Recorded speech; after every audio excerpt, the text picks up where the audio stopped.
Chapter 4. Bars and the Book.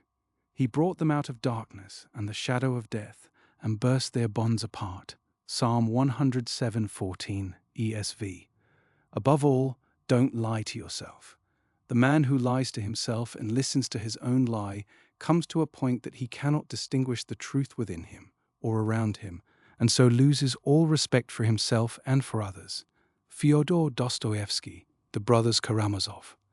Prison is quiet in a way that nothing in ordinary life prepares you for. Not peaceful quiet, not the quiet of a Sunday morning or a lake at dawn. It's a different kind of quiet, heavy, loaded, the kind that presses down on you, the kind that forces you to be alone with yourself whether you want to be or not. And I really didn't want to be, but God had other ideas. I started reading the Bible in prison, not because I had some great spiritual awakening all at once, more because there's only so much staring at the ceiling a man can do. But somewhere in the reading, something started happening. The words were getting in, not just registering, actually getting in. I read about David, a man who sinned spectacularly, publicly, repeatedly, and who still got called a man after God's own heart. I read about Paul, who used to hunt Christians for sport, and who ended up writing half the New Testament from inside a prison cell, not unlike mine. I read about Jonah, running in the exact opposite direction of where God was pointing, getting swallowed whole, and somehow still ending up exactly where God had planned. Something about that was deeply comforting to me. These weren't perfect people. They were messy, broken, sometimes downright terrible people, and God kept showing up for them anyway. That started to feel personal.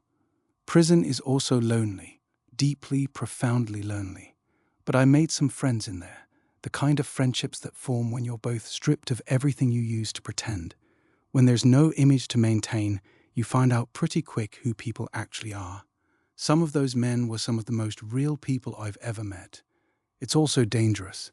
I'm not going to pretend otherwise, but I stayed out of trouble, and I'm grateful for that.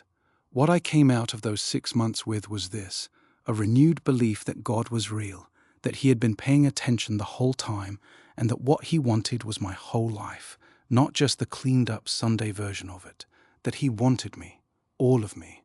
I thought when I got out, things would be different. I had been sober for 6 months, the longest stretch since I was a child. I felt something like clarity, something like hope. But here's what I didn't account for. When you get out of prison, the world is exactly the same world you left.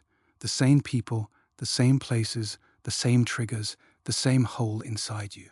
And if you haven't dealt with any of that, if you've just been temporarily removed from the environment, you are absolutely going back to what you know. I went back. Not all at once, not dramatically, the slow slide again, but I went back.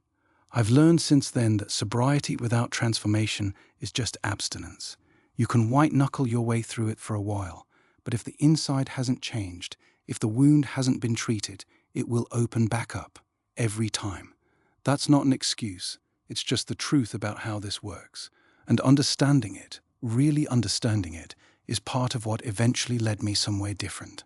But I wasn't there yet. I had a few more lessons to learn, the hard kind.